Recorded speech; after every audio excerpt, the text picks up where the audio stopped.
Hal tersebut agar warga yang menjalani ibadah puasa lebih aman dan kondusif. Tim gabungan dari Satuan Polisi Pamong Praja bersama pemerintah Kecamatan Pangkalan Kerinci menggelar operasi ke beberapa lokasi yang menjadi sarang pekat. Untuk info selengkapnya akan disampaikan langsung oleh rekan jurnalis Tribun Pekanbaru, Johannes Tanjung, yang kini sudah terhubung bersama kami. Silakan, Johannes. Baik, terima kasih rekan Mei. Selamat sore bagi Tribuners dimanapun Anda berada.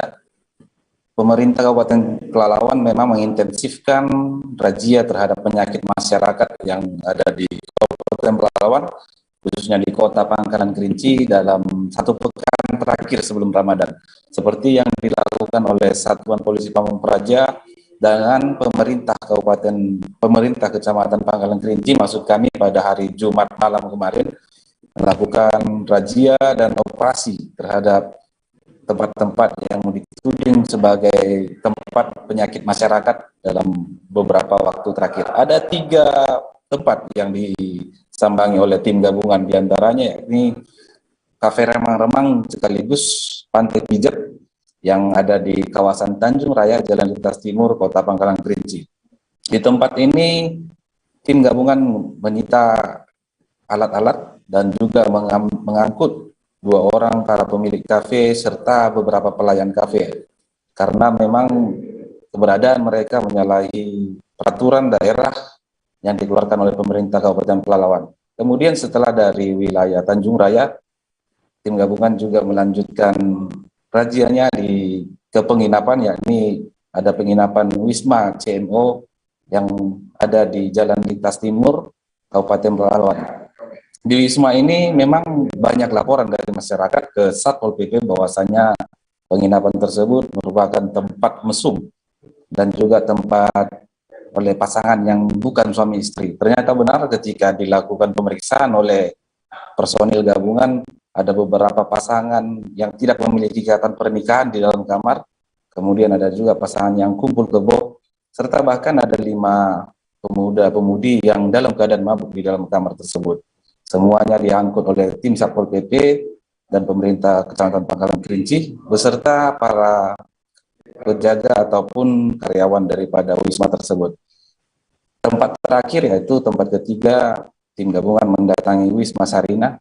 Wisma ini memang selalu menjadi sasaran empuk oleh tim karena memang menerima pasangan-pasangan yang bukan mukrim. Namun pada saat razia, wisma tersebut dalam keadaan kosong dan tidak ada penginap ataupun masyarakat yang menginap di dalamnya.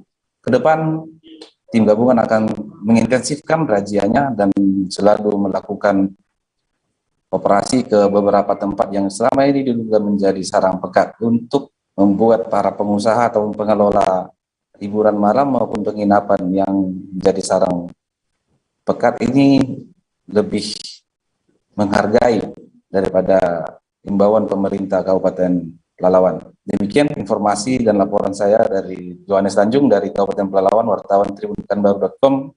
Kembali ke studio, rekan Mei. Terima kasih Johannes Tanjung atas laporan Anda. Selamat bertugas kembali. Polresta Bogor Kota berhasil meringkus seorang pelaku begal payudara yang kerap beraksi di Kota Hujan. Adapun pelaku begal tersebut berinisial H, berusia 31 tahun. H berhasil diringkus usai melakukan aksi bejatnya terhadap SL berusia 26 tahun di wilayah Jembatan Merah, Kecamatan Bogor Tengah, Kota Bogor pada Rabu 30 Maret malam.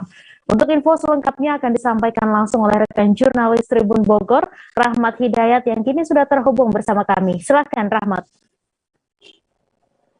Ya, baik, Mei dan rekan-rekan Tribuners lainnya, dapat kami sampaikan bahwasanya begal payudara yang terjadi di Kota Bogor berhasil diungkap oleh Polresta Bogor Kota pada saat H-1 pelaksanaan ibadah bulan puasa.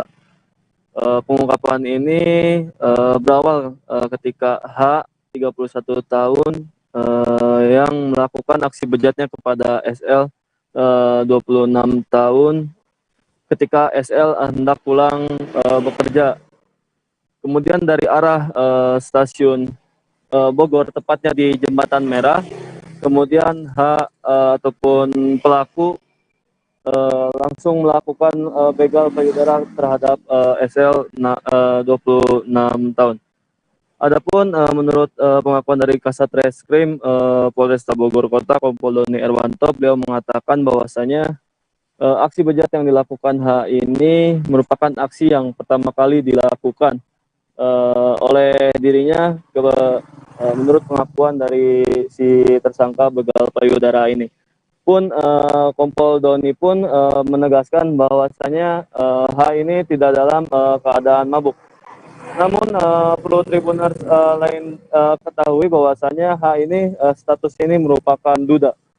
Kemudian dari keterangan-keterangan tersebut menurut Kompol Doni Erwanto berhasil dikuak motif dari begal payudara yang dilakukan H ini di Jembatan Merah Kota Bogor ini murni karena terdorong oleh nafsu.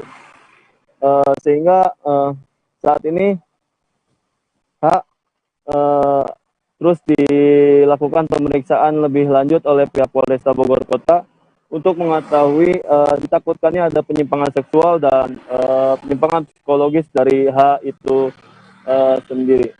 Adapun menurut keterangan yang kami dapatkan bahwasanya H ini saat ini sudah ditetapkan tersangka oleh pihak Polresta Bogor Kota dan dikenai ancaman kurungan pidana selama 9 tahun. Begitu Mei laporan dari kami. Baik, terima kasih Rahmat atas laporan Anda dan Tribuners. Wartawan kami juga telah menghimpun wawancara dengan Kasat Reskrim Polresta Bogor Kota. Berikut tayangan untuk Anda. Di arah Jembatan Merah, di mana korban pada saat itu baru keluar dari stasiun Bogor, kemudian berjalan ke arah Jembatan Merah. Nah, disitulah ternyata diikutin sama korban. Setelah diikutin sama tersangka, pada saat warga di sana agak sepi, pada saat itulah korban ataupun tersangka melakukan pembegalan payudara ataupun melakukan kegiatan. Dia sadar nggak? Dia dalam keadaan sadar karena setelah kami melakukan proses penyidikan, dia mengakui karena dia merasa nafsu terhadap korbannya, karena dia melihat korban berjalan sendirian, kemudian dia merasa ada niat dan juga hasrat nafsu dari tersangka sehingga dia melakukan perbuatan pembegalan. Buat apa? Pak Kasat, ini awalnya dari CCTV atau emang korban melapor atau seperti apa, Pak? Pada saat kejadian korban langsung melaporkan ke Polres Bogor Kota, sehingga pada saat itu yang melakukan piket yaitu unit PPA akhirnya melakukan pengejaran terhadap tersangka. Akhirnya tersangka dapat kita amankan di wilayah PGB ataupun di pasar PGB. Pengakuannya udah berapa kali, Bang? Untuk saat ini pengakuan dari tersangka hanya 1 kali. Kami masih terus mendalaminya. Apakah kejadian-kejadian yang lain di tempat yang lain dia pelakunya atau bukan? Korban ini masih muda atau sudah ibu atau bagaimana, Bang? Untuk korban sendiri sekitar umur 38 tahun. Dia baru pulang dari bekerja di Jakarta, kemudian berkegiatan di Pak, kalau tersangka sendiri ada penyimpangan seksual atau seperti apa pengakuannya, Pak? Sampai dengan saat ini kami belum melakukan pemeriksaan secara mendalam ya, terkait dengan psikologinya ataupun kesehatan jiwanya, tetapi nanti ke depan dalam proses penyidikan akan kita cek bagaimana kejiwaan yang bersangkutan, apakah ada penyimpangan seksual atau enggak. Latar belakangnya memang dia udah berkeluarga apa gimana, Bang? Latar belakang dia adalah budak. Tim Buru Sergap Polres Pangkal Pinang berhasil mengamankan seorang remaja berinisial CH berusia 17 tahun setelah melakukan pencurian 1 unit kendaraan roda 2 jenis KLX. Kejadian pencurian terjadi pada Sabtu 19 Maret di daerah perumahan Samai Lestari, Desa Belulu, Kecamatan Pangkalan Baru. CH bersama rekannya melakukan aksinya dengan cara mengambil kunci rumah korban yang tersimpan di dalam mobil. Untuk info selengkapnya akan disampaikan langsung oleh rekan jurnalis Bangka Pos, Adi Saputra, yang kini sudah terhubung bersama kami. Silakan, Adi. Selamat sore, Sobat kami dan pemirsa Tribunnews dimanapun berada. Saya akan melaporkan terkait penangkapan 1 orang remaja yang berinisial CH yang berhasil diamankan oleh tim Booster Naga akibat dari melakukan pencurian satu motor jenis KLX, yang mana kejadian tersebut terjadi pada Sabtu 19 Maret 2022 pada pukul 20 di daerah perumahan Damai Lestari di Desa Beluluk. Kejadian tersebut CH bersama rekannya yang saat ini sedang DPO melakukan aksi pencurian dengan cara mengambil kunci rumah korban atas nama Suwandi yang tersimpan di dalam mobil. Selanjutnya para pelaku melakukan perusakan kamar dan langsung mengambil sepeda motor bersama dengan surat yaitu BPKB yang tersimpan di lemari. Mendapatkan informasi tersebut, tim Buser Naga yang dipimpin oleh Kanit Buser Naga Aibda Rudi Kiai langsung melakukan lidik terhadap serta pengejaran terhadap pelaku dan DPO yang telah diketahui identitasnya. Anggota sempat melakukan pengejaran terhadap rekan dari CH di wilayah Semabung Baru, yang mana DPO tersebut berhasil meloloskan diri dari anggota tim Buser Naga. Tak ingin targetnya lepas, tim Buser Naga langsung melakukan penyergapan terhadap CH yang saat penyergapan berada di rumah di Konter pada Senin 21 Maret 2022 sekitar pukul 14.30. Di hadapan petugas, CH mengaku telah melakukan pencurian di mana usai pencurian kendaraan tersebut digadaikan oleh rekannya, yang mana digadaikan oleh rekannya senilai 10 juta. Yang pertama, CH mengambil uang sekitar seharga 5 juta. Namun beberapa hari kemudian CH mengambil lagi uang kepada rekannya senilai 5 juta, sehingga total motor yang dijual oleh CH sebesar 10 juta. Sementara Kasat Reskrim Polresta Pangkal Pinang M. Adi Putra menuturkan CH beserta barang bukti saat ini sudah diamankan di Polresta Pangkal Pinang untuk melakukan untuk proses hukum lebih lanjut, mungkin seperti itu. Oke, Saudara Mei. Baik, terima kasih Adi Saputra atas laporan Anda. Selamat bertugas kembali. Kita beralih ke informasi selanjutnya, Tribuners. Satreskrim Polres Kutai Kartanegara berencana melakukan pengecekan ke beberapa SPBU pasca pengungkapan adanya penimbunan solar bersubsidi yang belakangan ini sulit didapat warga. Di mana pada Jumat 1 April lalu, tim aligator Satreskrim Polres Kukar berhasil mengamankan 2 tersangka penimbun 300 liter solar di Jalan Naga Tenggarong, Kutai Kartanegara. Untuk info selengkapnya akan disampaikan langsung oleh rekan jurnalis Tribun Kaltim, Aris Joni, yang kini sudah terhubung bersama kami. Silakan, Aris. Terima kasih, Mei. Beberapa hari lalu, tepatnya pada hari Jumat kemarin, Satreskrim Polres Kukar berhasil mengamankan 2 tersangka pelaku penimbunan solar bersubsidi di wilayah Kecamatan Tenggarong, Kabupaten Kutai Kartanegara, di mana kedua tersangka tersebut sudah melakukan kegiatan pengambilan solar subsidi itu sekitar 2 tahun belakangan ini, namun baru terungkap pada saat isu terkait kelangkaan solar bersubsidi ini mulai merembak di masyarakat. Mendapat atensi dari Kapolri dan Presiden, pihak kepolisian dari Satreskrim Polres Kukar sendiri langsung bertindak tegas menindaklanjuti atensi tersebut dengan mengecek beberapa SPBU dan juga mengecek para pelaku-pelaku pengambil solar bersubsidi. Akhirnya pada hari Jumat itu didapati 2 tersangka sedang melakukan penimbunan sebanyak 300 liter subsidi solar bersubsidi. Tempat penimbunannya disimpan di sebuah gudang yang ada di Jalan Naga Tenggarong, dan kedua tersangka mengambil subsidi solar tersebut di sekitar SPBU Tenggarong dengan menggunakan beberapa jumlah jerigen serta drum dan menggunakan 2 truk yang sudah dimodifikasi tangkinya. Untuk laporan keterangan dari kedua tersangka bahwa hasil dari pengambilan solar bersubsidi tersebut dijual ke sebuah perusahaan perkebunan, di mana dari harga yang dia beli di SPBU sekitar Rp510 dijual ke perusahaan sekitar 8.000, dijual sekitar 8.000 dari harga Rp5.180. Nah, itu yang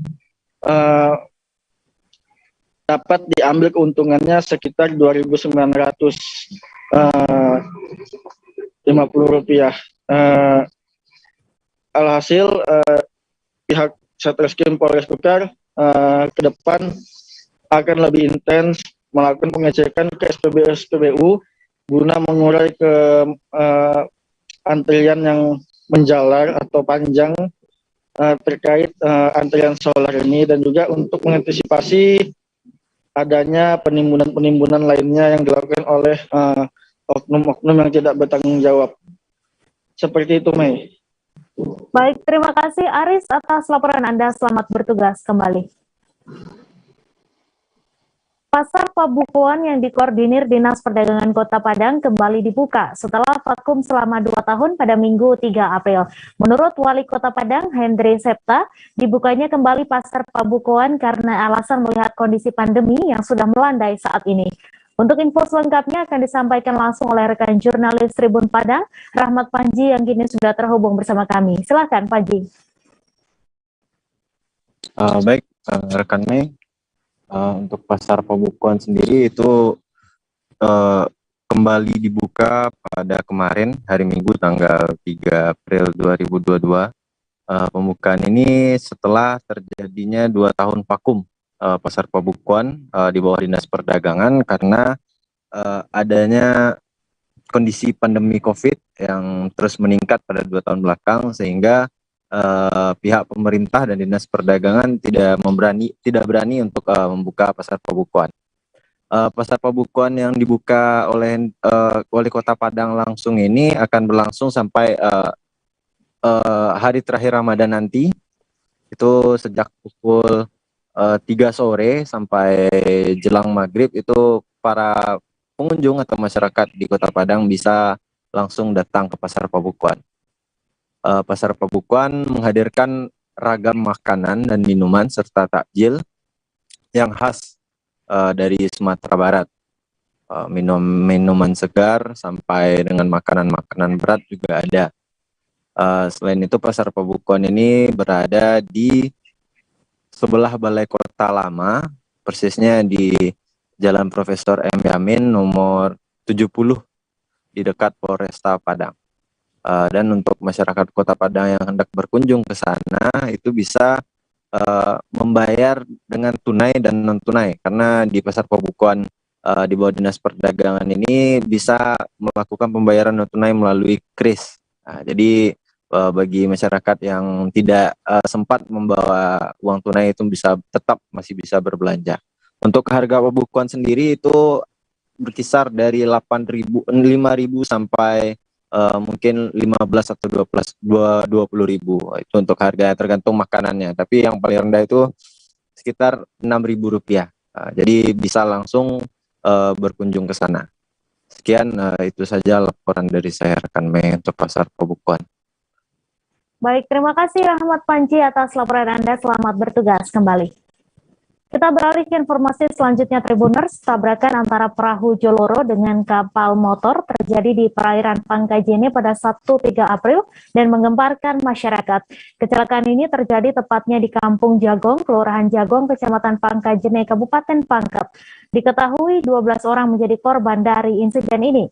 11 orang berhasil diselamatkan, sementara 1 lainnya meninggal dunia. Untuk info selengkapnya akan disampaikan langsung oleh rekan jurnalis Tribun Timur, Nurul Hidayah, yang kini sudah terhubung bersama kami. Silakan, Nurul. Halo, selamat sore Tribuners, selamat sore Mei.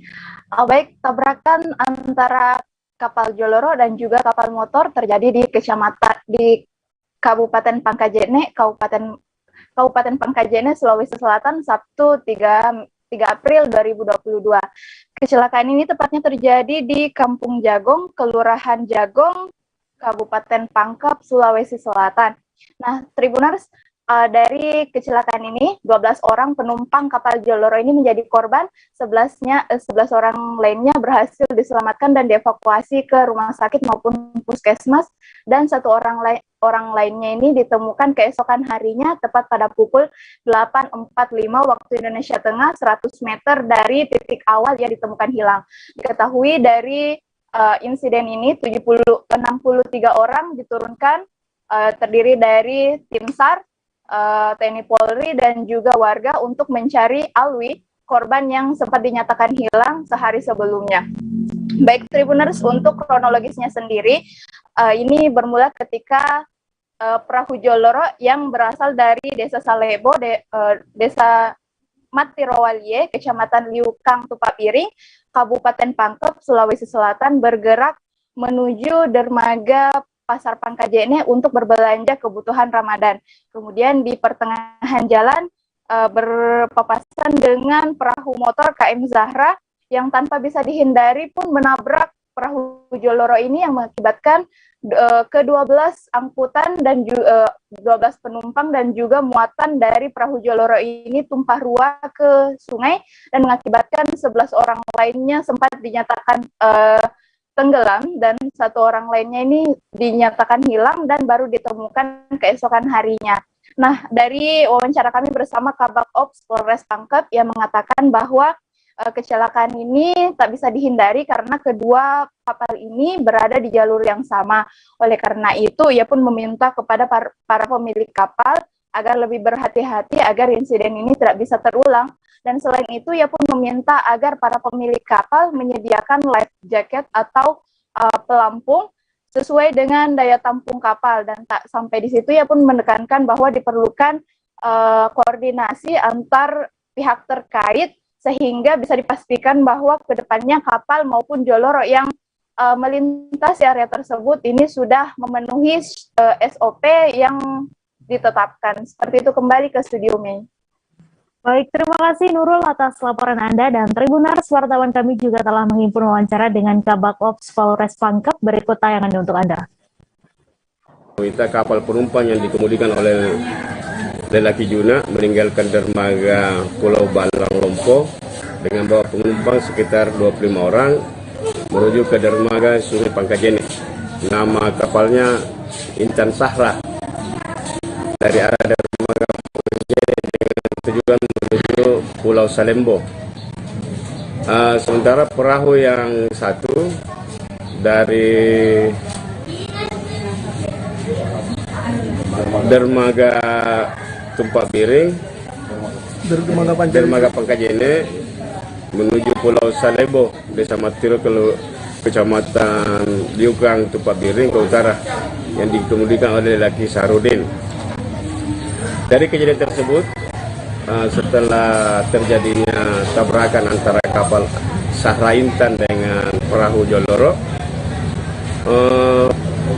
kapal Sahra Intan penumpangnya diperkirakan sekitar 25 orang tidak jatuh ke sungai dan tidak apa-apa. Sedangkan kapal Joloro itu yang dikemudikan oleh lelaki Sarudin berjumlah penumpang sebanyak 12 penumpang di perahu, dan alhamdulillah 11 penumpang berhasil dievakuasi, diselamatkan, dan sementara dalam perawatan medis di Puskesmas Kota Pangkajene dengan Rumah Sakit Batara Siang. Namun 1 orang penumpang yang bernama Alwi, umur 50 tahun, sementara dalam pencarian belum ditemukan oleh pihak tim kepolisian bersama dengan TNI, tim SAR dari BPBD Kabupaten Pangkep, Basarnas Kabupaten Pangkep bersama masyarakat berjibaku, masyarakat nelayan bersama-sama sementara dalam proses pencarian. Kami akan kembali selesai jeda sejenak, Tribuners, tetap di Live Update. Oke, apa kabar Bang Arief di sini untuk strateginya? Ya, kalau saya sendiri di Jumip 37 ini yang semalam baru mulai, saya udah pasti. Sebenarnya aku nggak ngerasain penangkapan atau penggerbegan atau apapun itu. Karena gini, posisinya kriteria.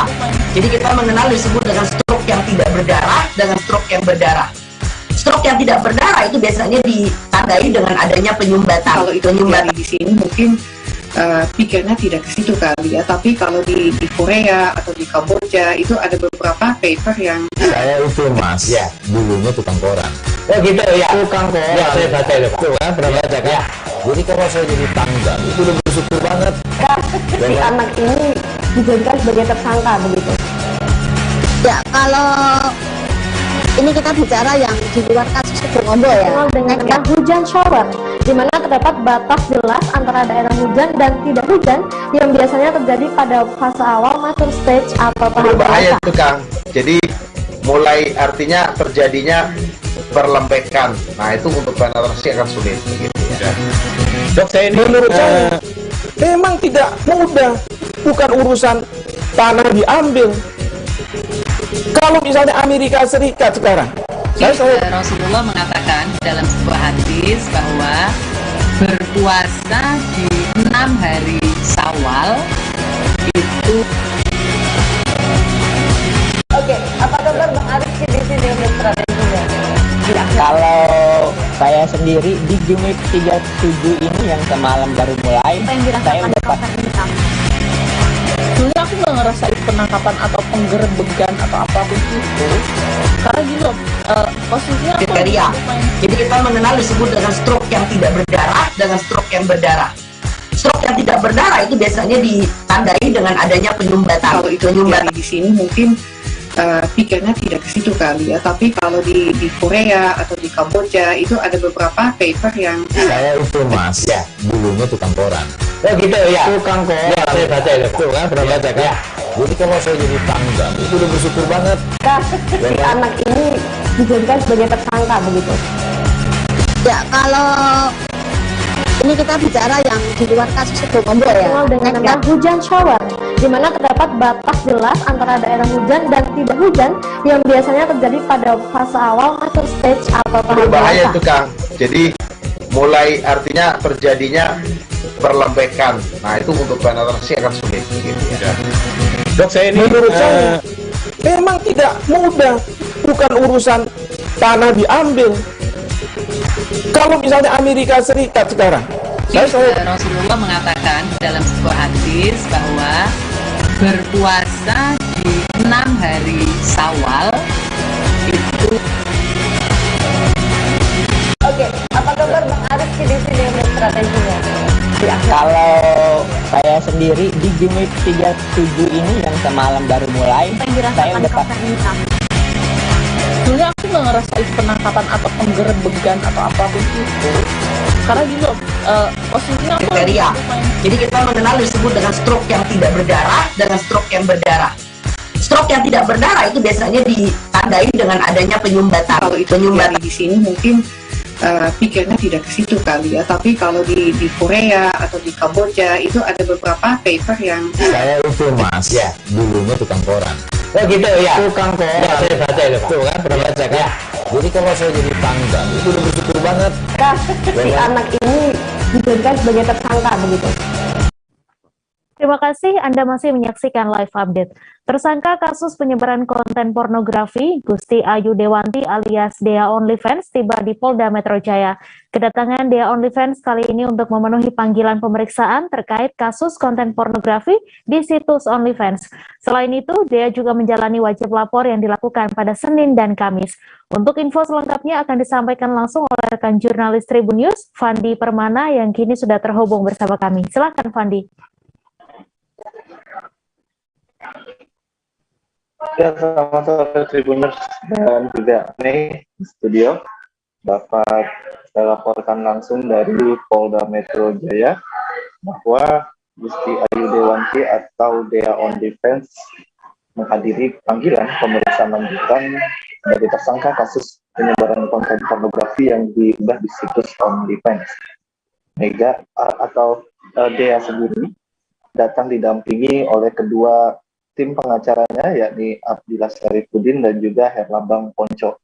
Tidak banyak komentar yang terlontar dari Dea OnlyFans ketika diwawancari awak media saat mendatangi gedung di Treskrimum Polda Metro Jaya, dia hanya menyebut bahwa hari ini adalah agenda pemeriksaan lanjutan sebagai tersangka dan juga agenda wajib lapor sebagaimana yang diwajibkan kepada tersangka kasus ini, yaitu dilakukan pada hari Senin dan Kamis. Kemudian juga Dea saat ini masih dilakukan pemeriksaan oleh penyidik di Krimsus atau Direktorat Reserse Kriminal Khusus Polda Metro Jaya, dan belum diketahui pemeriksaan ini akan berlangsung berapa lama. Namun penyidik masih memeriksa Dea untuk menggali keterangan terkait dengan adanya atau dugaan aliran dana yang dibagi hasil atas penjualan konten porno di OnlyFans terhadap kekasihnya, yaitu Diki Reno Zulpratomo. Untuk Diki sendiri sudah dilakukan pemeriksaan pada hari Jumat kemarin. Diki sendiri didampingi oleh kuasa hukumnya yang juga mendampingi Dea OnlyFans, yaitu Abdullah Syarifudin.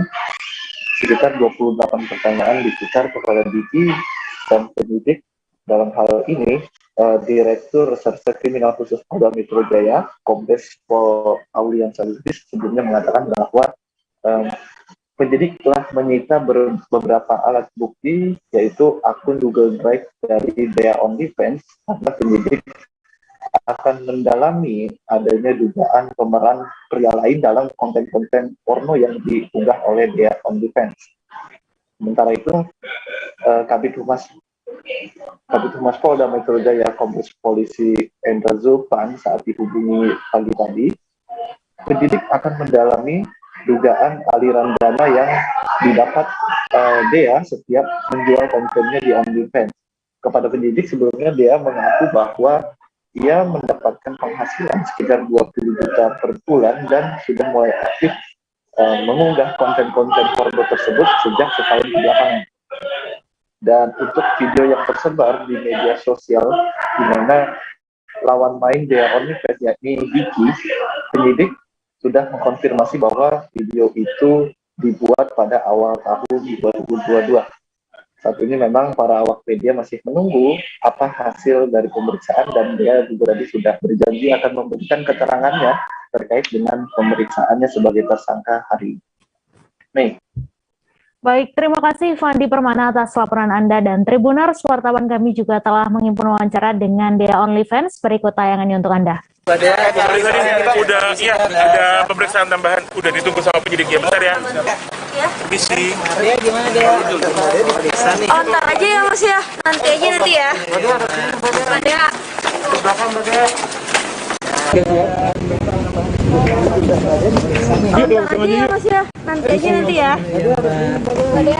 Aduh, bawa catatan rekening yang diminta polisi nggak, Mbak Dea? Bawa. Oke. Hotman Paris Hutapea kembali menambah koleksi mobil mewah berjenis Lamborghini. Usai mempunyai 2 unit Lamborghini, pengacara kondang ini membeli Lamborghini keluaran terbaru, yakni Lamborghini Huracan Evo Spider berwarna hijau. Lamborghini Huracan Evo Spider dibeli secara cash dengan kisaran 12 miliar rupiah. Untuk info selengkapnya akan disampaikan langsung oleh rekan jurnalis Warta Kota, Raf Sanjani Simanjorang, yang kini sudah terhubung bersama kami. Silakan, Raf. Ya, terima kasih rekan. Yang memang Sabtu kemarin, pengacara kondang Indonesia, Hotman Paris Hutapea, memperkenalkan mobil supercar terbarunya, yaitu mobil Lamborghini Huracan Evo Spider yang dibeli kisaran 12 miliar lebih. Namun Hotman menjelaskan bahwa pembelian Lamborghini Huracan Evo Spider ini bukanlah untuk bermaksud pamer, melainkan ini merupakan salah satu untuk menambah rasa kepercayaan dirinya. Bagaimana Hotman Paris menjelaskan bahwa sebagai seorang pengacara, memang penampilan dari pengacara memang cukup diperhatikan atau diperhitungkan, khususnya apabila memiliki klien luar negeri. Kemudian Hotman Paris memang sengaja memilih warna mobil Lamborghini Huracan Evo Spider berwarna hijau karena hijau melambangkan keadilan. Sementara itu ia menjelaskan bahwa alasannya untuk membelikan Lamborghini tak lain adalah karena Lamborghini merupakan mobil kesukaan yang telah dia buktikan kualitasnya, di mana meskipun berbulan-bulan tidak dipakai, namun mobil perkara yang jenis Lamborghini memang tidak pernah mogok. Selain itu, dirinya memang tidak masalah menggelontorkan uang sebanyak 12 miliar lebih secara cash untuk membeli Lamborghini Huracan Evo Spider, karena memang pasca pandemi di mana dirinya ingin menikmati dan nantinya mobil Lamborghini Huracan Evo Spider ini akan dibawa ke Bali di bulan Juni mendatang saat peresmian Holy Wings, dan salah satu asisten pribadi akan dibawa untuk mendampinginya di mobil Lamborghini Huracan Evo Spider. Namun Hotman Paris menjelaskan bahwa Aspi yang dipilih nantinya memang melewati seleksi, ya khususnya memang Aspi yang seksi. Seperti itu, rekan Mei. Baik, terima kasih Raf atas laporan Anda. Selamat bertugas kembali. Kita beralih ke informasi selanjutnya, Tribuners. Balapan liar di Jalan Abdul Syakur, Kelurahan Karema, Kabupaten Mamuju, Sulawesi Barat dibubarkan polisi. Sebelumnya, para anak muda beradu nyali dan skill di lintasan jalan yang tak jauh dari kompleks Pasar Baru tersebut. Balapan liar itu menarik perhatian warga sekitar dan tampak di sepanjang pinggir jalan, warga berdiri menyaksikan. Untuk info selengkapnya akan disampaikan langsung oleh rekan jurnalis Tribun Sulbar, Fahrun Ramli, yang kini sudah terhubung bersama kami. Silakan Fahrun. Rekan Mei di studio dan Tribuners dimanapun Anda berada, saya akan melaporkan mengenai kondisi balap liar di Kompleks Pasar Baru Mamuju atau Jalan Abdul Syakur, Kabupaten Mamuju, Sulawesi Barat, di mana memang awal bulan Ramadan ini balapan liar sering terjadi atau marak terjadi di Kabupaten Mamuju, Sulawesi Barat. Salah satunya itu berada di kompleks di Jalan Abdul Syakur, Kompleks Pasar Baru. Balapan liar ini itu dimulai setelah salat subuh sekitar pukul 5.30 waktu Indonesia Tengah atau agak pagi sebelum matahari terbenam dan hingga matahari terbenam. Balapan liar ini didominasi oleh para kaum muda Pak dan warga Mamuju yang memang setiap tahunnya atau setiap bulan suci Ramadan ini lokasi balapan liar ini memang selalu berada di Jalan Abdul Syakur, karena lokasi ini menyerupai sirkuit yang memiliki 3 belokan dan 1 bundaran. Namun balapan liar ini meresahkan sebagian warga karena sangat membahayakan pengguna jalan lain yang menggunakan jalan ini, karena ini memang jalanan umum. Dan warga juga antusias pula menyaksikan dan ikut menonton. Setelah salat subuh, warga ikut menyaksikan balapan liar tersebut. Setelah mendapat laporan, kepolisian Polda Sulawesi Barat, dalam hal ini Lantas Polisi Lalu Lintas, itu membubarkan balapan ini setelah mendapatkan laporan. Setelah kedatangan pihak kepolisian ini, ada 3 mobil yang diturunkan langsung untuk membubarkan balapan liar ini. Para penonton dan pembalap pun itu kocar-kacir berlarian mendengar sirine mobil polisi yang datang di lokasi. Dan di lokasi pula terjadi kecelakaan di mana salah satu pembalap liar ini itu menabrak sebuah mobil milik warga yang terparkir, sehingga pembalap tersebut pun diamankan oleh pihak kepolisian dan dibawa ke Polda Sulawesi Barat untuk diproses, sementara motornya juga dibawa. Sedikitnya dapat dilaporkan ada 30 motor yang diamankan dalam pembubaran balapan liar tersebut. Namun di pagi tadi lokasi tersebut atau lokasi Jalan Abdul Syakur ini yang menjadi lokasi balap liar sudah dijaga ketat oleh pihak kepolisian untuk mengantisipasi kembali maraknya balapan liar yang terjadi di wilayah atau di kota Mamuju, Sulawesi Barat ini. Seperti itu rekan Mei. Baik, terima kasih Farun Ramli atas laporan Anda, dan Tribuners, wartawan kami juga telah menghimpun wawancara dengan anggota Dirlantas Polda Sulbar. Berikut tayangannya untuk Anda. Kami melakukan patroli, kami mendapat laporan dari masyarakat bahwa telah terjadi kerumunan, di mana kerumunan tersebut terdapat balapan liar. Begitu meresahkan masyarakat, sehingga kami turun untuk melakukan pengecekan. Dan kami menemukan kejadian tersebut, di mana kejadian tersebut menimbulkan kerugian material. Dari kejadian tersebut, kami mengamankan salah satu motor. Atas tersebut kami amankan ke kantor Dirlantas Polda untuk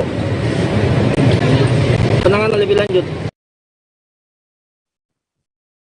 Pelajaran tatap muka sudah mulai berlangsung di Bali pada 1 April 2022 kemarin.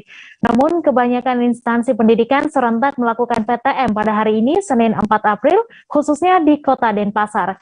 Kepala Disdikpora Kota Denpasar juga melakukan pemantauan PTM di 4 sekolah, yakni pada SD Tulangan Piang, SD Negeri 18 Pemecutan, SMP Negeri 2 Denpasar, dan SMP PGRI 5 Denpasar.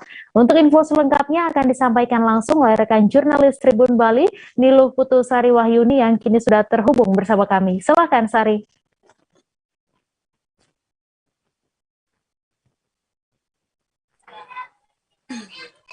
Ya, baik. Terima kasih, Mei. Jadi, Tribuners, hari ini pada hari Senin tanggal 4 April 2022, khususnya di Bali, sedang berlangsung pembelajaran tatap muka yang memang sebelumnya telah diizinkan oleh pemerintah. Nah, PTM ini sebelumnya sudah diizinkan untuk dilangsungkan pada hari Jumat, tanggal 1 April 2022, maksud saya minggu lalu. Namun, serentak kebanyakan yang mengadakan pembelajaran tatap muka dimulai pada hari ini. Nah, kebetulan tadi Kepala Dinas Pendidikan Kota Denpasar, yakni Anak Agung Gede Wiratama, juga sedang melakukan peninjauan di 4 sekolah yang ada di Kota Denpasar, yakni di SDP Tulang Ampiang, di SDN 18 Pemecutan, di SMP Negeri 2 Denpasar, dan juga di SMP PGRI 5 Denpasar. Nah, hasil dari peninjauan tersebut, Gede mengatakan bahwa seluruh sekolah yang sudah ia kunjungi itu sudah menerapkan protokol kesehatan yang ketat, mulai dari scan peduli lindungi, mencuci tangan, pemakaian masker, juga menggunakan hand sanitizer, hingga cek suhu tubuh untuk para siswa.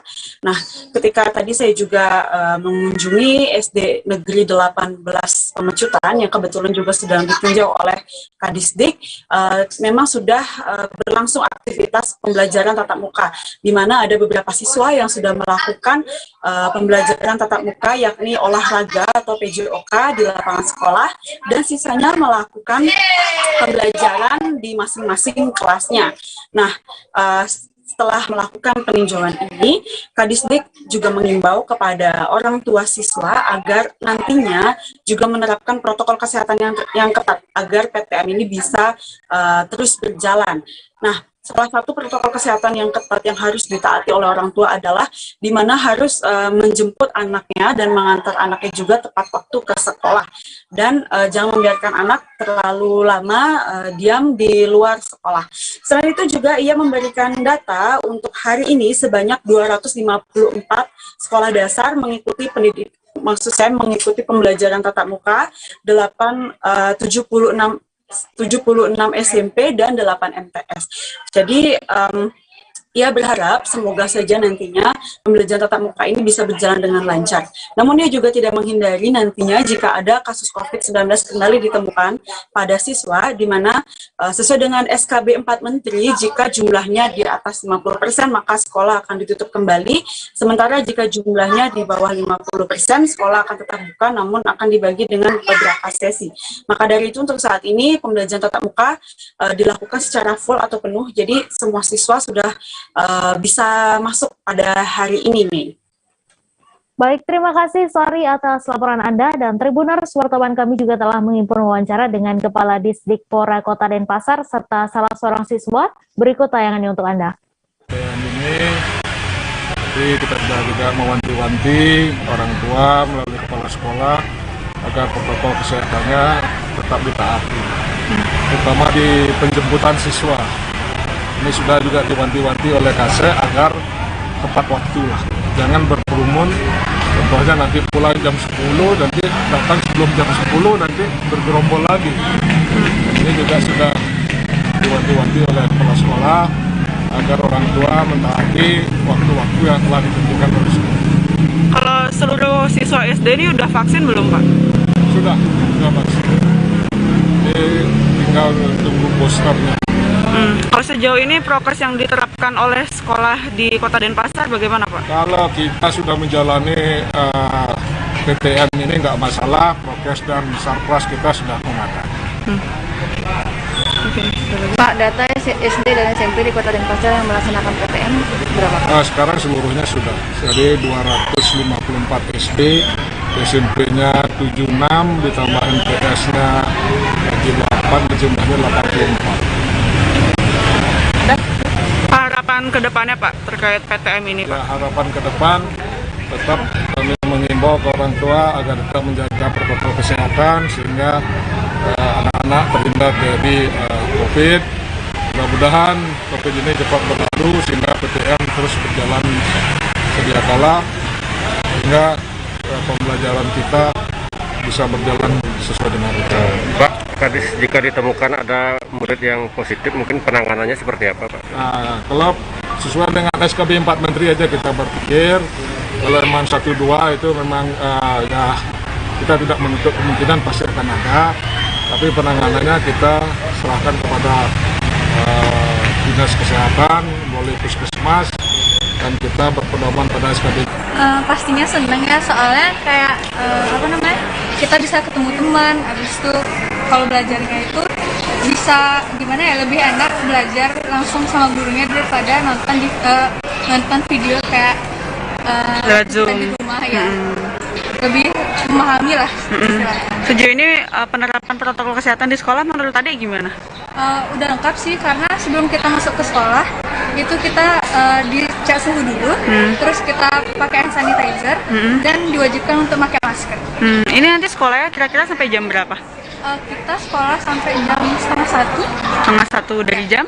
Dari jam 8, jam setengah 8. Berarti nggak ada istirahatnya ya? Ada. Ada, tapi kantinnya belum buka gitu ya. Oke. Nah, kalau di kelas sendiri protokol kesehatannya seperti apa? Berjalan lancar sih. Kayak kita harus pakai masker waktu belajar. Terus hand sanitizer juga harus kita bawa.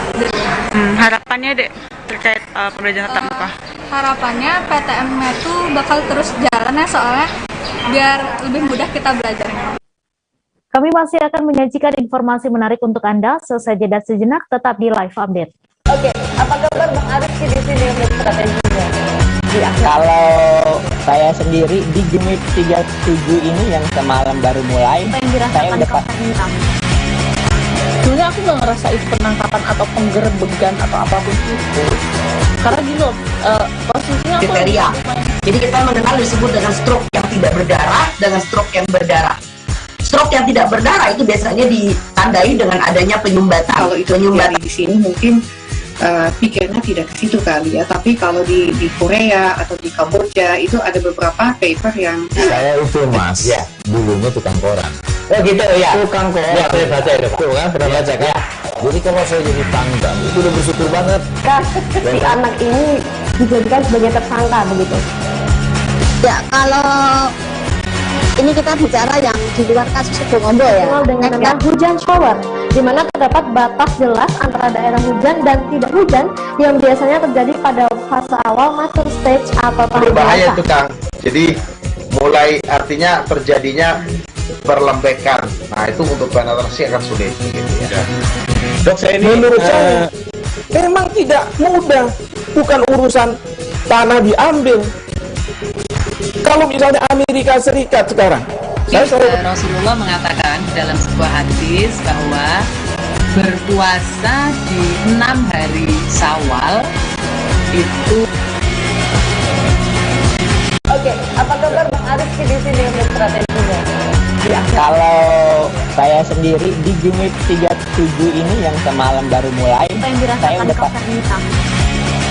sebenarnya aku nggak ngerasain penangkapan atau penggerbegan atau apapun itu, Karena gini loh, posisinya kriteria. Jadi kita mengenal disebut dengan stroke yang tidak berdarah dengan stroke yang berdarah. Stroke yang tidak berdarah itu biasanya ditandai dengan adanya penyumbatan. Kalau itu penyumbatan di sini mungkin pikirnya tidak ke situ kali ya, tapi kalau di Korea atau di Kamboja itu ada beberapa paper yang saya itu mas, ya dulunya tukang koran. Oh gitu ya, tukang koran. Ya saya baca itu pak. Tuh kan pernah baca kan. Ya. Jadi kalau saya jadi tanggal itu udah bersyukur banget. Si anak ini dijaga sebagai tersangka begitu. Ya kalau ini kita bicara yang di luar kasus Gombo ya, dengan nama hujan shower, di mana terdapat batas jelas antara daerah hujan dan tidak hujan yang biasanya terjadi pada fase awal mature stage atau tahap berbahaya itu Kang. Jadi mulai artinya terjadinya perlembekan. Nah itu untuk penetrasi akan sulit gitu ya. Dok saya ini menurut saya memang tidak mudah, bukan urusan tanah diambil. Kalau misalnya Amerika Serikat sekarang, Rasulullah mengatakan dalam sebuah hadis bahwa berpuasa di 6 hari Syawal itu. Oke, apa kabar Bang Arif di sini untuk strateginya? Kalau saya sendiri di Jumit 37 ini yang semalam baru mulai, saya udah sebenarnya aku nggak ngerasa itu penangkapan atau penggerbegan atau apapun itu, karena gini loh, posisinya kriteria. Jadi kita mengenal disebut dengan stroke yang tidak berdarah dengan stroke yang berdarah. Stroke yang tidak berdarah itu biasanya ditandai dengan adanya penyumbatan. Kalau itu penyumbatan di sini mungkin pikirnya tidak ke situ kali ya, tapi kalau di Terima kasih Anda masih menyaksikan live update. Hari kedua Ramadan 2022, dua kali pula terjadi kebakaran di kota Banjarmasin, khususnya di wilayah Banjarmasin Selatan. Kebakaran tersebut terjadi bahkan kurang dari 24 jam di kelurahan yang berdekatan. Kebakaran pertama terjadi di Jalan Bengkirai RT 13 Kelurahan Pemurus Dalam dan menghanguskan 1 unit rumah. Dan tak berselang lama, kebakaran yang kedua terjadi di Jalan Bumi Masraya, Kelurahan Pemurus Baru, pada Senin 4 April dini hari. Untuk info selengkapnya akan disampaikan langsung oleh rekan jurnalis Banjarmasin Post, Rida, yang kini sudah terhubung bersama kami. Silakan Rida. Ya, baik rekan Mei yang ada di studio, terima kasih banyak atas kesempatannya. Baik, saya akan melaporkan berita dari kota Banjarmasin yang mana pada awal-awal Ramadan 2022 terjadi kebakaran kurang dari 24 jam. Yang pertama terjadi di kawasan Banjar Indah Permai, Kelurahan Pemurus Dalam, di mana api melalap 1 unit rumah oleh yang diketahui saat itu sedang kosong. Pemiliknya saat itu sedang bepergian ke kabupaten sebelah, dan pada saat 15 menit berselang setelah dia pergi dari rumah, dia mendapatkan kabar kalau rumahnya tersebut mengalami kebakaran, di mana sang pemilik yang bernama Aulia Rahman saat itu memastikan bahwa di rumahnya sendiri sesaat sebelum berangkat dia memastikan bahwa tidak ada kompor maupun aliran listrik yang aktif begitu. Jadi akibat kebakaran tersebut 1 unit rumah milik Aulia Rahman ini diperkirakan kerugian yang dialami oleh pria tersebut sekitar 350 juta rupiah. Dan untuk penyebab kebakaran sendiri pihak kepolisian sampai saat ini masih belum memberikan laporan resminya. Nah, kemudian pada Senin dini hari sekitar pukul 4, di mana umat muslim kebanyakan sedang melakukan sahur begitu, kembali terjadi kebakaran di kota Banjarmasin, yakni di Kecamatan Banjarmasin Selatan, yang juga merupakan kelurahan sebelah dari kebakaran pada minggu kemarin. Jadi api berkobar sekitar pukul 4 dini hari dan menghanguskan 2 rumah di perumahan TNI MT Haryono dan juga beberapa kios warga ya. Jadi untuk penyebab kebakaran sendiri masih sama dengan yang sehari sebelumnya. Pihak kepolisian juga belum memberikan laporan resmi mereka, dan untuk kebakaran pada Senin dini hari ini Diperkirakan warga atau korban yang terlibat dalam kebakaran ini mengalami kerugian sekitar 850 juta rupiah. Pantauan di lokasi saat wartawan meliput begitu, sebagian warga yang menjadi korban sendiri telah mengamankan barang-barang mereka dan sebagian juga sudah mengungsi ke tempat keluarga. Demikian yang dapat dilaporkan. Baik, terima kasih Rida atas laporan Anda, dan Tribuners, wartawan kami juga telah menghimpun wawancara dengan korban. Berikut tayangannya untuk Anda. Nah, tadi sempat balik ke rumah, enggak balik, memang saya di rumah. Oh, di rumah dari pagi-pagi. Terus kan saya tadi rencana mau ada yang diambil ke gambutnya sebentar. Nah, setelah jalan kan kurang lebih sekitar 10 atau 15 menit kan, pas sampai masih di gambut, telepon, rumah terbakar, saya balik. Nah, terus kan pikir juga nih, bingung juga, kenapa kok kebakaran gitu. Nah, saya tuh mau berangkat rumah Pak, pastikan dulu Pak, kompor tuh tadi sudah saya pastikan mati, istri juga, nama nggak ada masak, kita puasa hari ini kan, nggak ada nyala-nyala kompor, nggak ada masak, nggak ada kegiatan aktivitas apa, ngiripin kompor lah, paling juga nanti rencana mau buka puasa di luar gitu lah. Terus kalau untuk listrik juga aliran semua mati, untuk colokan-colokan itu pasti kita cabut semua, kayak kulkas, TV dan lain bisa dicek ya. TV, kulkas yang di dapur itu kan juga nggak ada nyala gitu. Aneh aja malah. Kalau lampu kan wajar aja kita nyalain kan kalau memang kemalaman gitu kan. Nah, jadi kita apa Pak?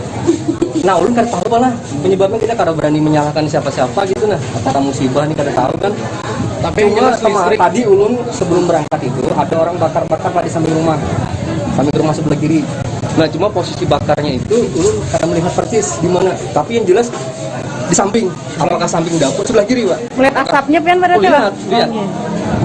Nah, jadi ulun kada mau spekulasi, artinya ini salah siapa, ya udah ulun mungkin terima ini musibah buat ulun sudah gitu lah. Artinya ya sudah ulun terima gitu.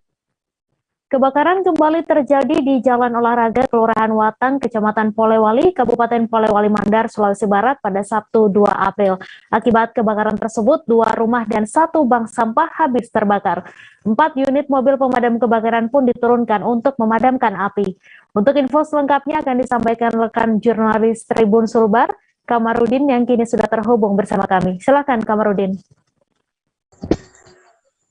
Ya, terima kasih Mei di studio, Tribuners dimanapun Anda berada, selamat sore. Dapat saya laporkan bahwa kebakaran yang terjadi di Jalan Olahraga Kelurahan Watang, Kecamatan Polewali, Kabupaten Polewali Mandar, Sulawesi Barat ini itu terjadi sekitar pada pukul 13.00 WITA. Kemudian akibat kebakaran tersebut 2 rumah habis dilalap si jago merah dan 1 unit bank sampah. Diketahui bahwa pemilik rumah tersebut adalah seorang lansia.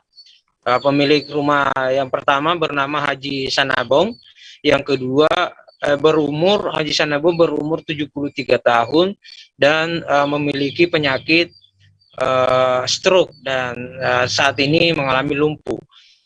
Yang kedua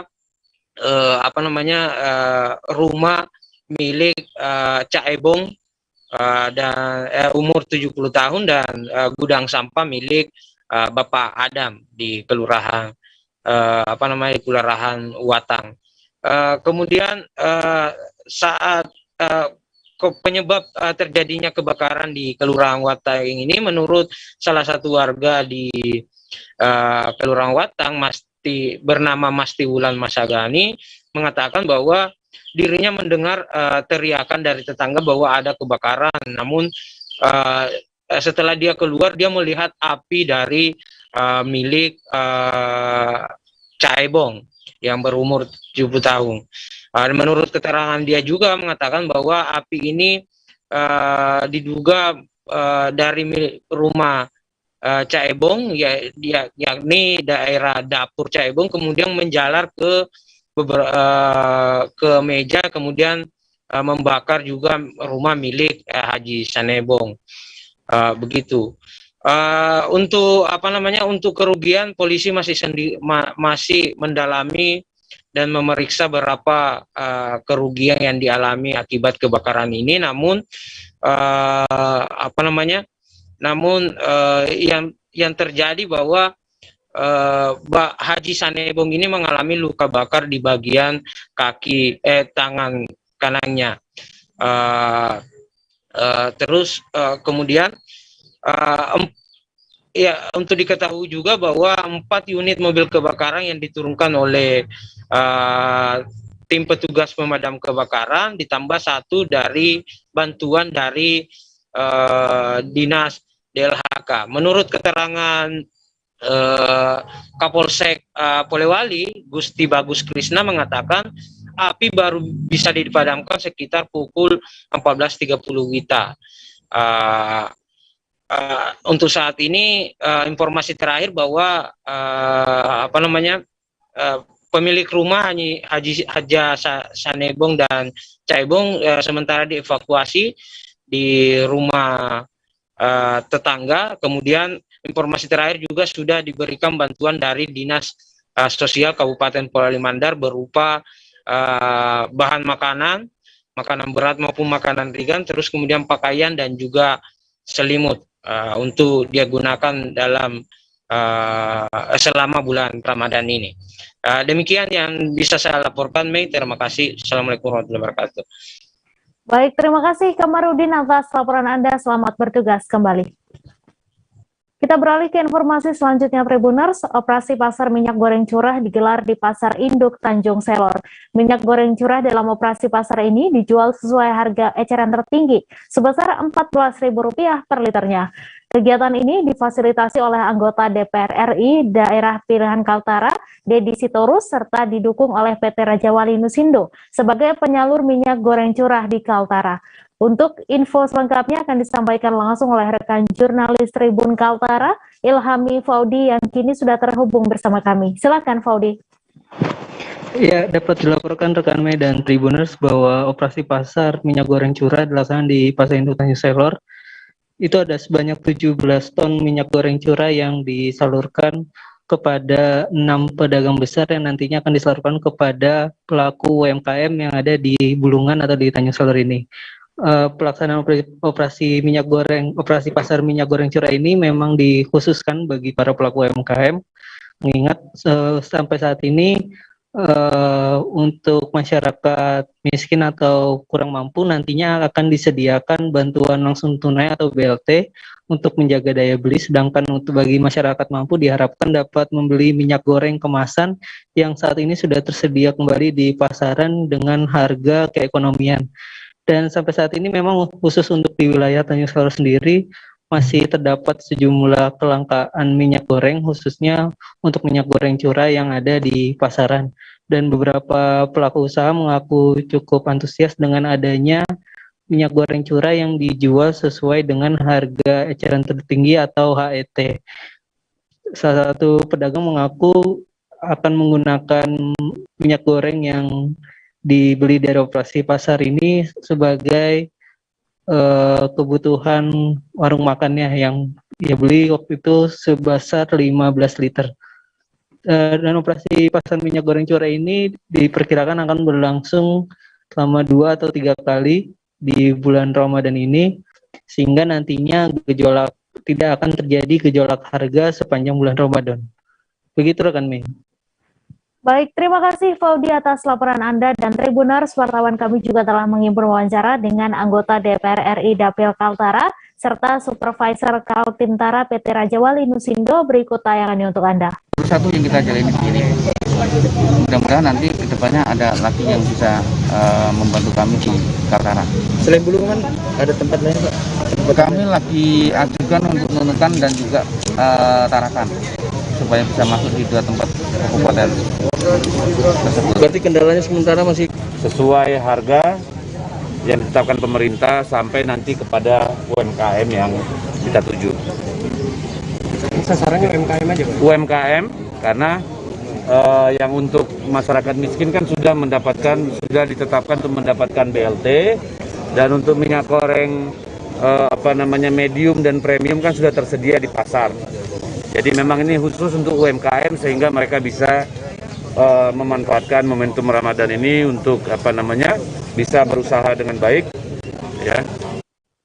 Harga komoditi cabai rawit di Pasar Wosi, Distrik Manokwari Barat, Kabupaten Manokwari, Papua Barat mulai mengalami kenaikan dari hari sebelumnya. Kenaikan tersebut diprediksi lantaran menjelang hari-hari besar seperti Ramadan dan Idul Fitri. Kenaikan ini berkisar dari harga Rp50.000 menjadi Rp60.000 per kilonya. Untuk informasi selengkapnya akan disampaikan langsung oleh rekan jurnalis Tribun Papua Barat, Safwan Ashari, yang kini sudah terhubung bersama kami. Silakan, Safwan. Ya, baik. Terima kasih, Mei, dan juga Tribuners dimanapun Anda berada. Hari ini dapat saya kabarkan dari Kabupaten Manokwari, Provinsi Papua Barat, bahwa gejolak kenaikan harga cabai rawit di pasaran, khususnya di Pasar Wosi, Kabupaten Manokwari sendiri, mulai mengalami kondisi naik turunnya harga. Dan pada hari ini dapat saya kabarkan dari Kabupaten Manokwari sendiri bahwa harga cabai rawit dari yang sebelumnya dijual sekitar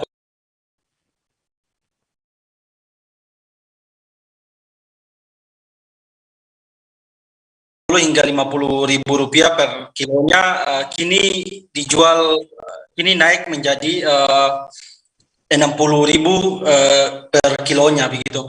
Dan dapat saya kabarkan juga bahwa berdasarkan beberapa keterangan dari para penjual, mereka mengaku bahwa kenaikan ini memang karena adanya momentum hari-hari besar, sehingga di pasaran mulai sejumlah masyarakat, animo masyarakat dalam membeli dan juga memesan minyak dan memesan cabai rawit tersebut mulai mengalami kenaikan dari hari-hari sebelumnya. Dan beberapa pedagang juga mengaku bahwa ketika misalkan pada momentum hari-hari besar ini tidak disegerakan untuk mendatangkan stok dari luar, maka otomatis harga yang tadinya masih di kisaran 50 sampai 60-an ribu per kilonya ini dia bisa naik lagi menjadi kurang lebih 100-an ribu per kilonya begitu. Dan mereka berharap agar pemerintah daerah bisa segera mengatasi persoalan ini sehingga tidak ada lagi gejolak harga di pasaran begitu, Mei. Baik, terima kasih Safwan atas laporan Anda, dan Tribuners, wartawan kami juga telah menghimpun wawancara dengan pedagang cabai rawit di Pasar Wosi Manokwari. Berikut tayangannya untuk Anda. Untuk cabai mengalami kenaikan? Iya, ya masih agak rendah, termasuknya yang standar masih di keriting saja. Kalau yang cabai kecil udah mulai ada peningkatan, cabai terobongnya juga ada peningkatan. Dari tahun yang sebelum bulan puasa berapa? Sebelum bulan puasa keriting di 30-an penjualan, hari ini di 50-an. Yang cabai besarnya dari 50-an, cabai besar sampai 90-an di ini. Terus cabai kecilnya dari 30, 35, 40 sekarang di 60.000. Berarti cabai kecilnya ini dia naik 60-an sekarang. Iya, kalau sampai bulan puasa nanti Lebaran nanti bagaimana? Tergantung lihat situasinya, karena makanya lebih banyak lebih kecil daripada keriting dengan kerupuk. Ini juga sampai sekarang Bapak punya stok juga kosong? Habis. Sudah habis ya? Kita langsung dari masyarakat, pas panen tiap hari panen itu nggak menampung. Itu yang sebelum bulan puasa kan sempat ada stok. Iya. Sekarang sudah habis ya? Habis, tapi nggak banyak, tiap hari ambilnya. Ada upaya untuk kasih datangkan juga, tahu kan? Kalau dari luar kayaknya nggak mampu masuk, karena harga di Manokwari masih segitu. Di luar tinggi semua, Pak. Tinggi semua ya? Di luar belum bisa masuk ke Manokwari. Harga cabai mulai naik ya? Kalau tahun lalu dia naik tidak? Sudah nggak ingat, Pak. Nggak ingat ya? Tapi kalau misalkan stoknya kosong tetap dia naik ya, sekitar 100-an. Bisa jadi di atasnya juga. Cabai kecil ya. Karena waktu sekitar 6 bulan yang lalu saja di Manokwari 80-an 100. Habis itu baru mulai turun sampai ke terbawa sendiri. Kondisinya seperti apa, Bapak? Ini karena ini tuh pengaruh mungkin hari besar jadi dia agak naik sedikit. Tadinya 50 sekarang 60. Sebelum bulan puasa itu 50 ya? Iya. Kalau misalkan mau menjelang bulan puasa sampai masuk ke lebaran, kira-kira dia naik tidak? Kalau stoknya? Ya tergantung stoknya. Kalau misalnya stoknya berkurang dia bisa naik, tapi kalau banyak dia turun. Iya, kalau stoknya kok kurang, kira-kira berapa harganya? Nggak bisa dipastikan sekarang karena sekarang baru awal puasa gitu. Tapi yang sebelumnya kan misalkan stoknya kosong, itu kira-kira dia tetap naik sampai berapa itu kira-kira? Kalau cabai sampai 100 sekarang. 100-an ya. Tapi sampai saat ini masih stoknya aman ya? Masih stoknya aman. Oke, siap. Hingga hari kedua Ramadan 1443 Hijriah, sejumlah pedagang di Pasar Wosi, Kabupaten Manokwari, Papua Barat, mengeluhkan harga minyak goreng yang mahal. Tak hanya itu, para pedagang pun mengaku masih kesulitan mendapatkan stok minyak goreng dari distributor di Manokwari. Minyak goreng yang tadinya dijual Rp20.000 per liternya, kini naik hingga Rp30.000 per liter. Untuk info selengkapnya akan disampaikan langsung oleh rekan jurnalis Tribun Papua Barat, Safwan Aksari, yang kini sudah terhubung bersama kami. Silakan, Safwan.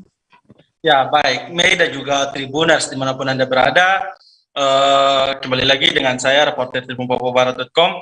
Dapat saya laporkan bahwa gejolak kenaikan harga tidak hanya di komoditi cabai rawit, namun untuk komoditi lain seperti minyak goreng, mulai mengalami kenaikan begitu. Dan dapat saya kabarkan juga bahwa ada sejumlah pedagang di Pasar Wosi sendiri mengaku hingga saat ini kesulitan mendapatkan jatah minyak goreng di sejumlah distributor. Dan berdasarkan keterangan yang kami peroleh dari lapangan, ada sejumlah pedagang mengaku rela menaikkan harga yang sebelumnya dijual minyak goreng seharga 20.000 per liternya, dinaikkan sampai saat ini dengan harga kurang lebih 30.000 per liternya.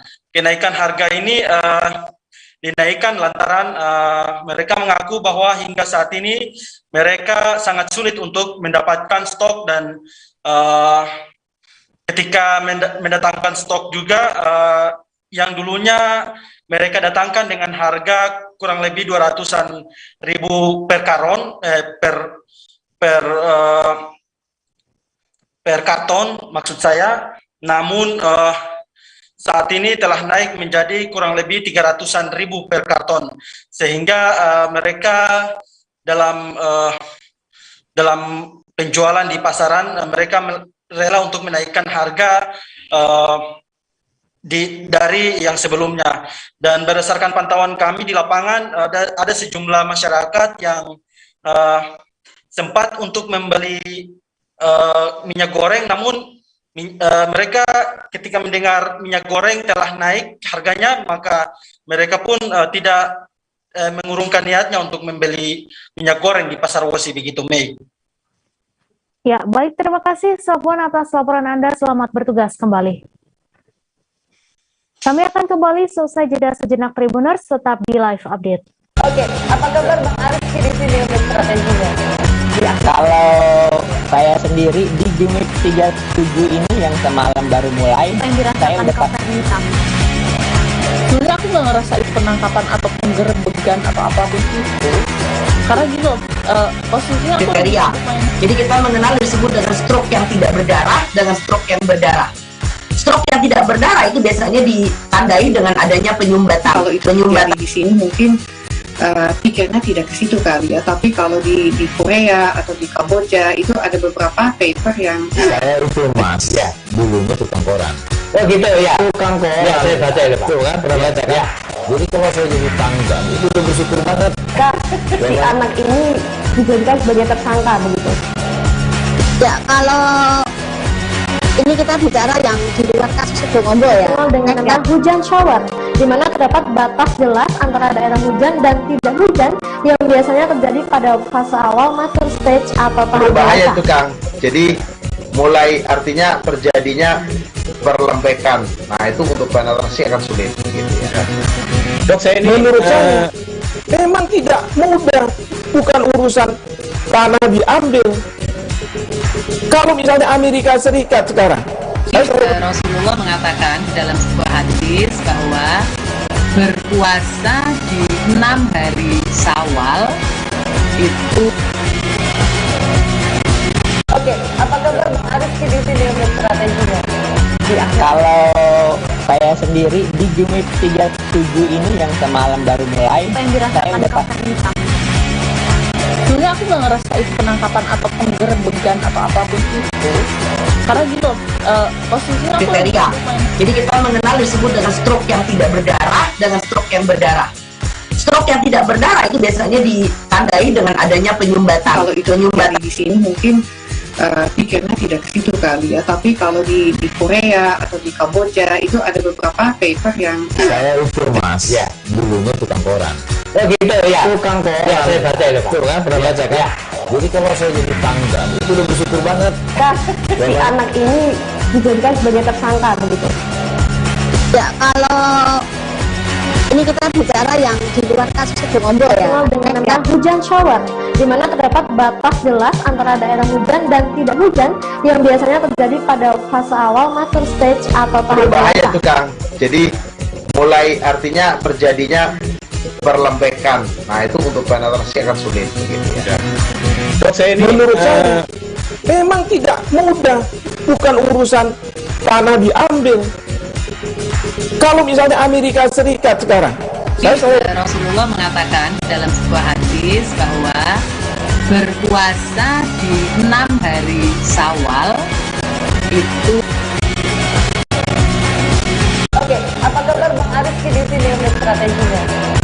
Kalau saya sendiri di Jumip 37 ini yang semalam baru mulai, Apa yang saya dirasakan udah Kapten Hitam? Sebenarnya aku nggak ngerasa itu penangkapan atau penggerbegan atau apapun itu, karena gitu posisinya aku Kriteria. Jadi kita mengenal disebut dengan stroke yang tidak berdarah dengan stroke yang berdarah. Stroke yang tidak berdarah itu biasanya ditandai dengan adanya penyumbatan. kalau itu di sini mungkin pikirnya tidak ke situ kali ya, tapi kalau di Korea atau di Kamboja itu ada beberapa paper yang Saya ukur mas, ya dulunya tukang koran. Oh gitu ya. Tukang koran. Ya saya baca itu pak. Tuh kan pernah baca kan? Ya. Jadi kalau saya jadi tangga itu udah bersyukur banget. Si anak ini dijadikan sebagai tersangka begitu. Ya kalau ini kita bicara yang di luar kasus Sebongombo ya, dengan nama hujan shower, di mana terdapat batas jelas antara daerah hujan dan tidak hujan yang biasanya terjadi pada fase awal mature stage atau tahap Berbahaya dewasa. itu Kang. Jadi mulai artinya terjadinya perlembekan. Nah itu untuk penetrasi akan sulit gitu ya. Dok, saya ini menurut saya memang tidak mudah, bukan urusan tanah diambil. Kalau misalnya Amerika Serikat sekarang, Rasulullah mengatakan dalam sebuah hadis bahwa berpuasa di 6 hari Syawal itu. Oke, apa kabar Bang Arif di sini untuk strateginya? Kalau saya sendiri di Jumip 37 ini yang semalam baru mulai, Apa yang saya dirasakan udah Kapten Hitam? Sebenarnya aku nggak ngerasa itu penangkapan atau penggerbegan atau apapun itu, karena gitu posisinya aku Kriteria. Jadi kita mengenal disebut dengan stroke yang tidak berdarah dengan stroke yang berdarah. Stroke yang tidak berdarah itu biasanya ditandai dengan adanya penyumbatan. kalau itu di sini mungkin pikirnya tidak ke situ kali ya, tapi kalau di Korea atau di Kamboja itu ada beberapa paper yang Saya ukur mas, ya dulunya tukang koran. Oh gitu ya. Tukang koran. Ya saya baca itu pak. Tuh kan pernah baca kan? Ya. Jadi kalau saya jadi tangga itu udah bersyukur banget.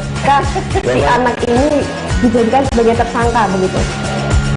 Ya kalau ini kita bicara yang di luar kasus Sebongombo ya, dengan nama hujan shower, di mana terdapat batas jelas antara daerah hujan dan tidak hujan yang biasanya terjadi pada fase awal mature stage atau tahap Berbahaya dewasa. itu Kang. Jadi mulai artinya terjadinya. Terima kasih Anda masih menyaksikan live update. Ramadan di Kota Manado tak hanya disambut antusias oleh masyarakat yang beragama Muslim saja, namun warga Manado yang beragama Kristen juga tak mau ketinggalan dengan bulan penuh berkah ini. Tepat di Jalan Pierre Tendean, Kecamatan Wenang, Kota Manado, masyarakat Manado yang beragama Kristen nampak antusias berburu takjil. Untuk info selengkapnya akan disampaikan langsung oleh rekan jurnalis Tribun Manado, Nilton Durado, yang kini sudah terhubung bersama kami. Silakan Nilton. Ya, selamat sore rekan Mei. Masyarakat Kota Manado memang sudah semenjak lama merayakan Ramadan bersama-sama dengan masyarakat umat Muslim. Jadi kerukunan di Manado memang sudah tidak bisa dipertanyakan lagi. Tidak hanya berburu takjil, tapi dengan berbagai kegiatan seperti membersihkan masjid bersama juga ditunjukkan. Nah, pada buka puasa pertama di bulan Ramadan ini tahun 2022, hampir di sepanjang jalan Pierre Tendean, Kecamatan Wenang, Kota Manado, itu berjualan takjil. Nah, uniknya, masyarakat Kota Manado yang datang ke tempat penjualan takjil ini tidak hanya beragama Muslim saja, tapi banyak juga masyarakat Manado yang beragama Kristen yang datang berburu takjil. Alasannya karena memang pada saat Ramadan banyak kue yang lebih banyak dijual dengan berbagai pilihan, dan ada juga beberapa manisan seperti buah-buahan dan es, dan harga kue saat bulan Ramadan juga sangat murah. Selain itu, masyarakat Kota Manado juga yang datang tidak hanya berasal dari Kota Manado saja, tapi dari beberapa kabupaten tetangga seperti Kabupaten Minahasa Utara, Minahasa, dan juga Minahasa Selatan yang lewat di Jalan Pierre Tendean akan langsung membeli beberapa takjil yang dijual oleh masyarakat Kota Manado, tepatnya yang ada di Jalan Pierre Tendean. Untuk sejauh ini sih dalam sehari pedagang penjual takjil di Kota Manado itu bisa memperoleh keuntungan hingga Rp1 jutaan untuk satu hari. Dan ini datang bukan hanya dari masyarakat Muslim saja, tapi juga masyarakat Kristiani yang ada di Kota Manado. Demikian rekan Mei. Ya, baik, terima kasih Nilton atas laporan Anda. Selamat bertugas kembali. Pasar kuliner Kebon Roek bisa dijadikan tempat berburu beragam takjil dan menu buka puasa di Mataram, Nusa Tenggara Barat. Di kawasan pasar kuliner ini, sekitar 10 pedagang takjil dan lauk pauk berjejer memenuhi stand yang telah disediakan. Beragam takjil serta kue khas Lombok seperti sari muka juga tersedia di pasar kuliner ini. Untuk info selengkapnya akan disampaikan langsung oleh rekan jurnalis Tribun Lombok, Patayatul Wahidah, yang kini sudah terhubung bersama kami. Silakan Ida.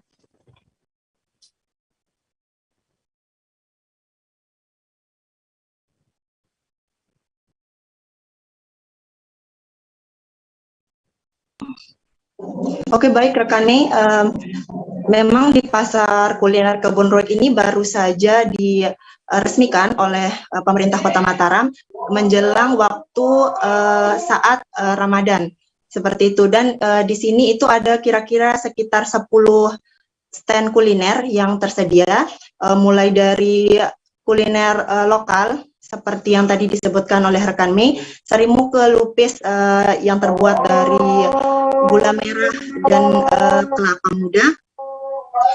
Kemudian ada juga lauk pauk yang dijual di stand ini. Kemudian ada pula jajanan-jajanan lain seperti es, kemudian donat maupun gorengan yang tersedia di stand kuliner Pasar Kebon Roek ini. Lokasinya sendiri berada di halaman Pasar Kebon Roek, yaitu masih satu area dengan Pasar Kebon Roek yang berlokasi di Jalan Adi Sucipto, Kecamatan Ampenan, Kota Mataram. Kemudian untuk harganya sendiri relatif murah, rekan Mei. Di sini dengan cukup uang 5.000 saja kita bisa membeli panganan maupun kuliner seperti lauk pauk seperti itu bisa didapatkan mulai dari Rp5.000 saja. Demikian rekan yang bisa saya sampaikan. Baik, terima kasih Ida dari Tribun Lombok atas laporan Anda. Selamat bertugas kembali. Dada ikan tuna bakar menjadi menu andalan masyarakat Kota Bitung dan daerah lain di Provinsi Sulawesi Utara. Ikan tuna bisa dijadikan dalam bentuk beraneka menu makanan yang enak dan lezat. Kali ini ikan dada tuna bakar disajikan dengan cabai atau sambal campur taiminya. Untuk info selengkapnya akan disampaikan langsung oleh rekan jurnalis Tribun Manado, Christian Wayongkere yang kini sudah terhubung bersama kami. Silakan Christian.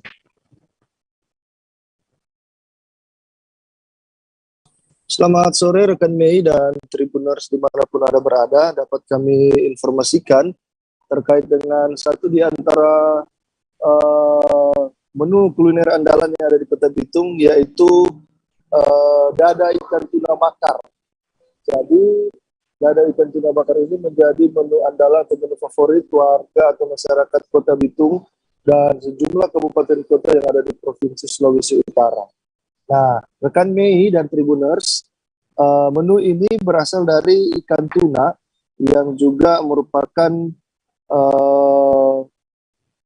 sumber daya atau hasil tangkapan nelayan yang ada di perairan Kota Bitung dan sekitarnya di perairan Sulawesi dan perairan Indonesia pada umumnya, dan bisa disajikan dalam berbagai jenis menu seperti dibakar, diwoku belanga, digoreng, ataupun bisa dibuat sashimi menggunakan bumbu kecap dan kacang.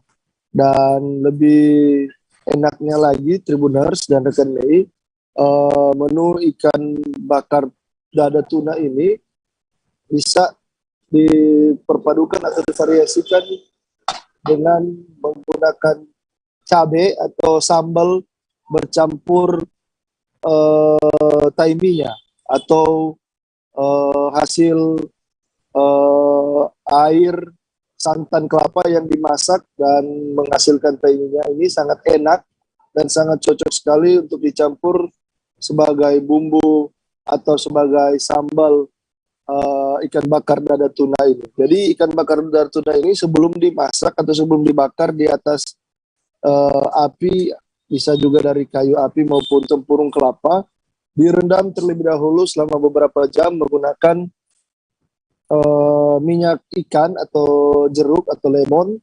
kemudian potongan bawang putih dan sedikit minyak kelapa.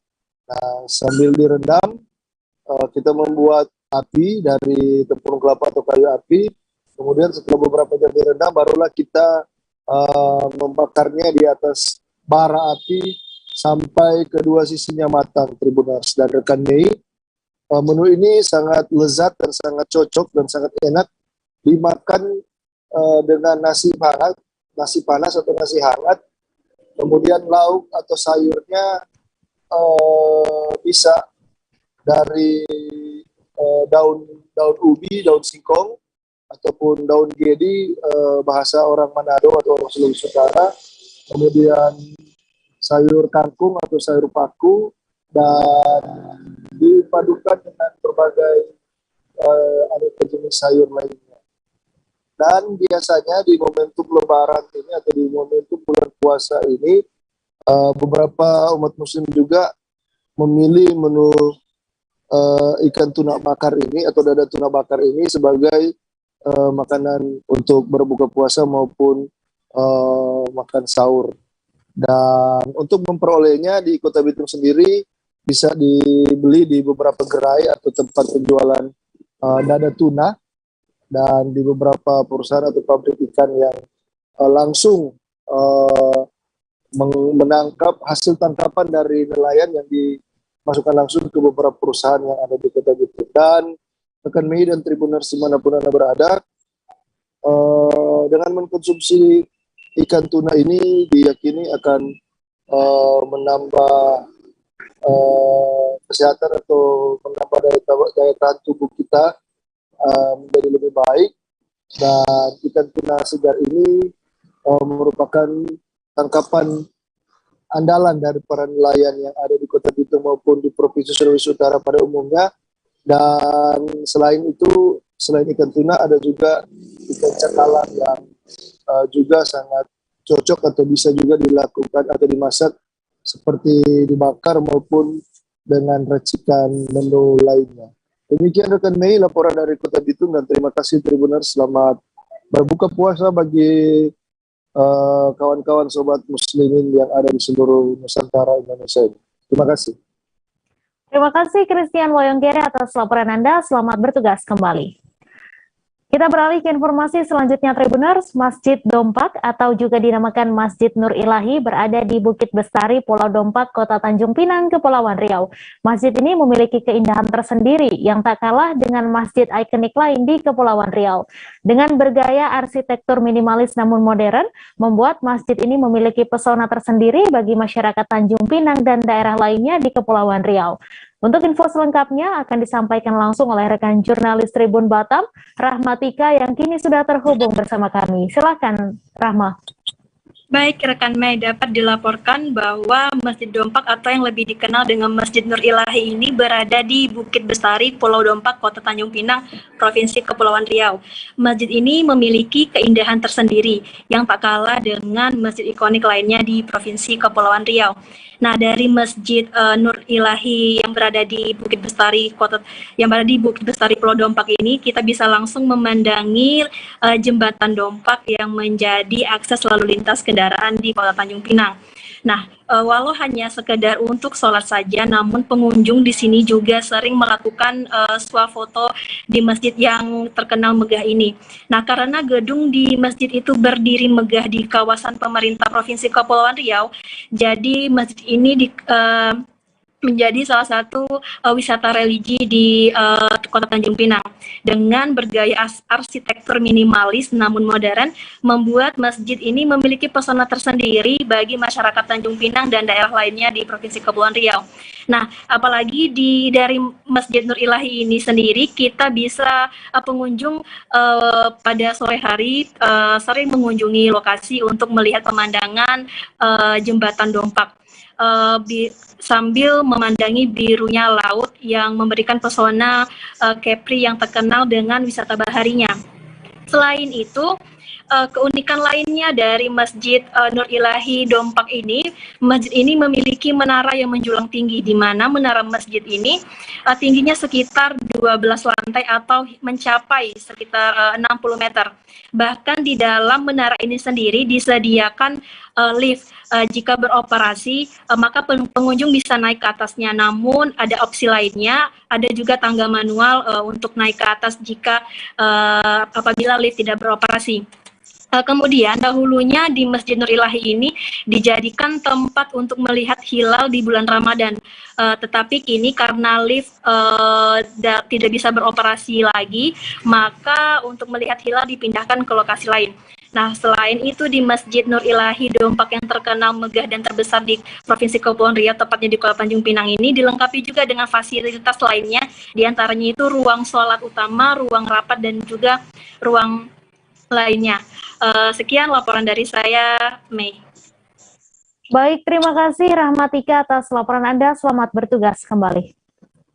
Informasi tadi sekaligus menutup perjumpaan kita dalam live update hari ini. Tribuners, lantaran masih di tengah pandemi, kami kembali mengingatkan untuk selalu menerapkan protokol kesehatan dimanapun Anda berada. Saya Misada Sirait, beserta kru yang bertugas pamit. Terima kasih dan sampai jumpa. Jangan lupa like, subscribe, dan share ya!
akan tumbuh, nak, sebagaimana juga aku.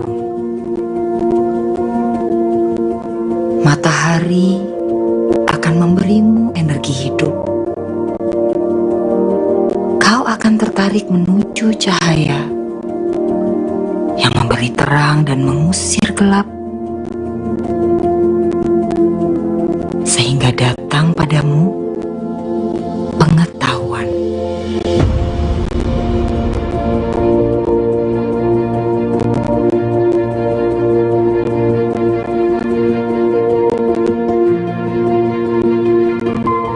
Kau akan belajar menjadi ruang bagi banyak jiwa, agar datang padamu pemahaman bahwa berbagi